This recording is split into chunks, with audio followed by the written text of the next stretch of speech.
Hey, what's going on, YouTube? What's going on, world? Thanks for tuning in again with me. This is the one and only, the original. Please make sure you like the video, subscribe. I'm going to go ahead and get into it with this little post I'm going to read to you. It says, Rule of War. When the enemy controls information, they will always manipulate it to benefit themselves. Always remember this fact when receiving news reports and statistics about black people entirely from white sources. Very, very important post here that, we should definitely take into consideration. Is it a good idea for the so-called African American to trust white sources, the news reports, and statistics about black people? I don't think so. They took and stole our identity, heritage, and culture and replaced it with a bunch of fake BS, which is bad sociology. It is their Americanized or Europeanized definition of history that they forced upon the so-called African American, and they still are doing it to this very day. You can graduate out of their public school education systems, their Americanized, Europeanized institutions, and you will become just that. You will know nothing of your original identity, heritage, and culture. Their public education system is specifically meant to wash all of that away. Wipe that completely out of your mind. You will have no memory of that whatsoever.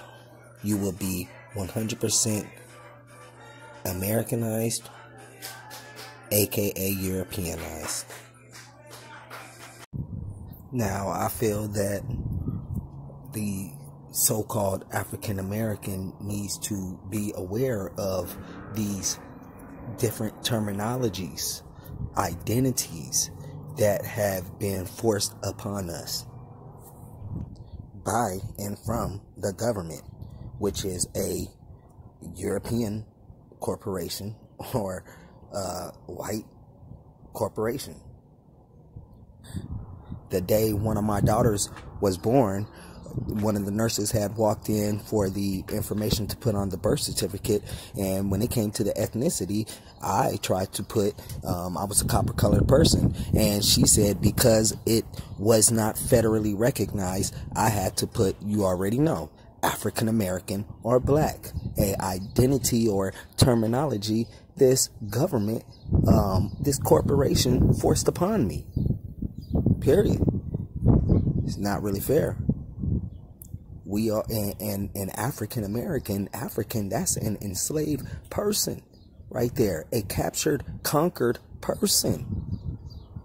African American. And my skin complexion is clearly is copper colored. Clearly copper colored. Look at my arm. Look at my left arm. It's clearly copper colored. The so-called African American needs to be able to distinguish these different types of terminologies that was forced upon us. Like African American, that was an identity forced upon us by the government.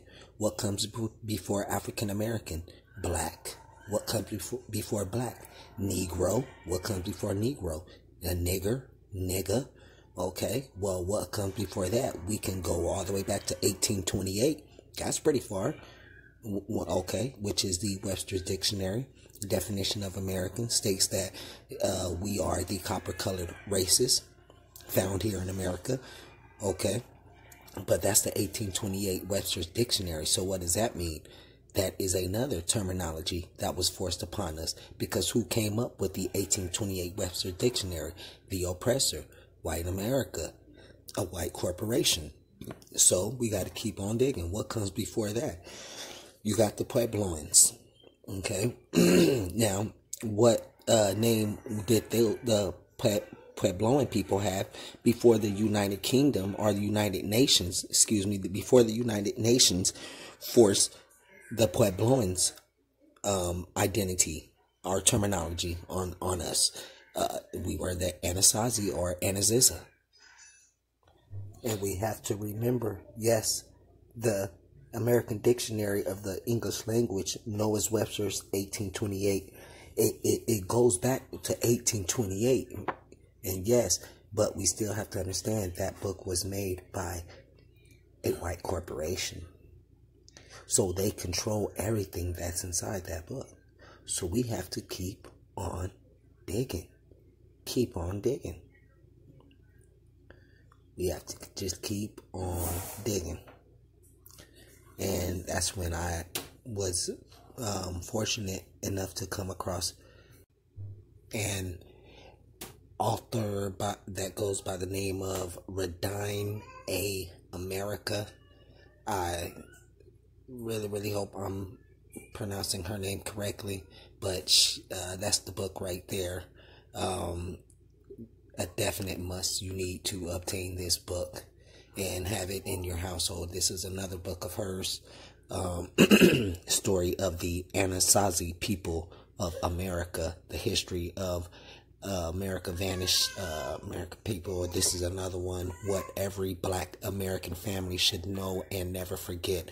Radine A. America, definite must. You need to have these books in your home and show them and teach them to your kids.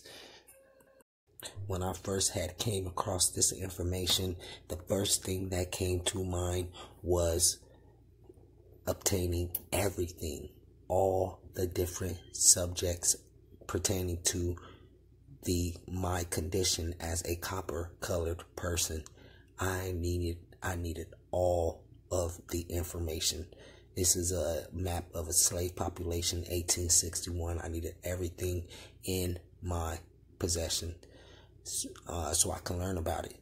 And when I came across the Anasazi Radine A. America, I automatically wanted to know more, and I kept digging, came across more information. Not only did they build mounds that predates pyramids in Egypt, they built these ancient cliff pueblos or cliff dwellings, and there were some in the state or country that I reside in, and I had to go see it with my own eyes and feel it and touch it with my own hands.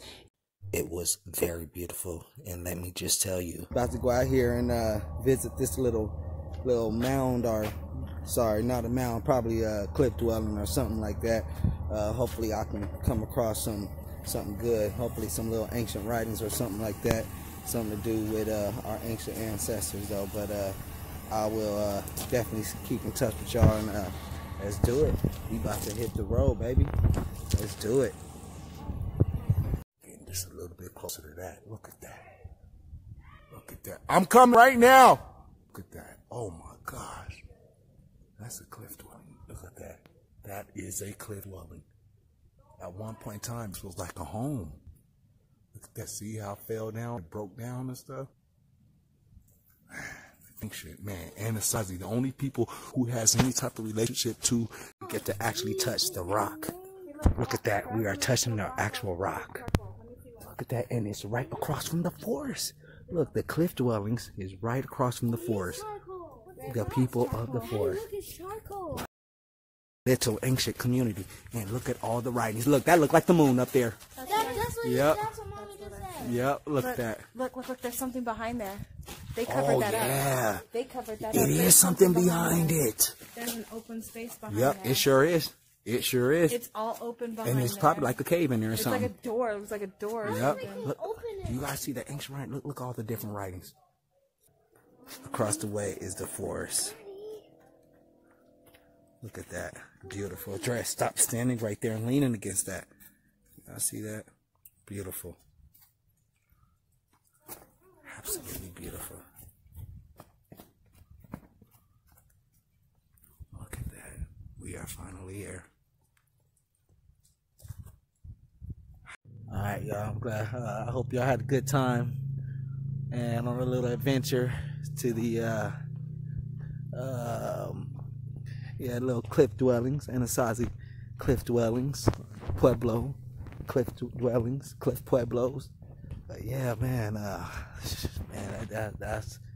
was a journey. That was quite an experience. Beautiful experience. Absolutely beautiful. We are out here. We are out here. This is so beautiful. Till next time, y'all. I'll let y'all when we make it back to the Fiend. Hope y'all enjoyed yourselves. But yeah, this is it, man. We got more to come. We definitely have more to come. We have more to come, baby. Oh yeah. Oh yeah. More to come. Stay tuned.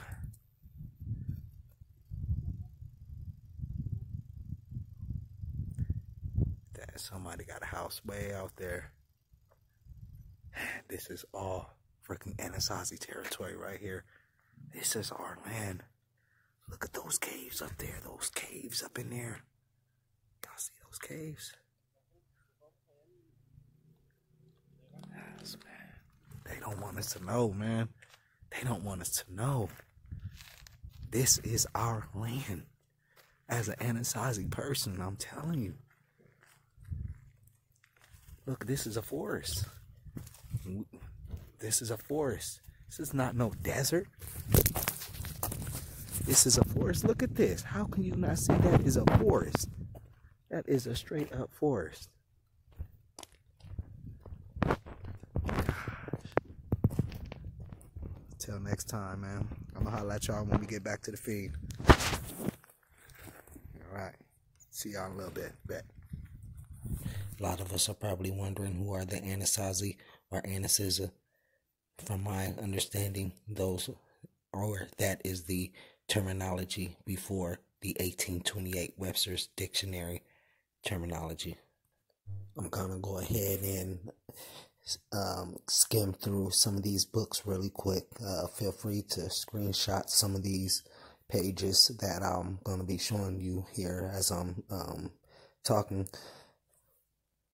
Now, like I said before, we really have to be able to distinguish these different terminologies that was forced upon us, and we have to obtain all the identities that have no foreign contact. That is, my opinion, what the main goal should be, is obtaining that identity that has no type of government influence on it whatsoever. We have to pay attention to what other nations say when you bring up Anasazi or Anasazi. Just pay attention to some of the things that they say, how they just mysteriously vanish, just they destroyed themselves, or how we were the Anasazi people are the enemy ancestors. That's what the modern Native Americans say today. You know, that the Anasazi people were the enemy ancestors, and they don't know why, you know, these different Indian tribes, Native American Indian tribes, had such a great hate towards these mysterious Anasazi people. Come on now. They know why. They know damn well why they had so much hate towards them. Because they were so-called black. They were copper-colored people, you know. And when the Anasazi, same is indigenous. You know, we are the people of the original people of the soil, original people of the forest. That's why our hair grows like trees, and our skin complexion is the same exact color as the soil. Copper colored. I hope you guys enjoyed the video. Please be sure to subscribe and like. Have a good one.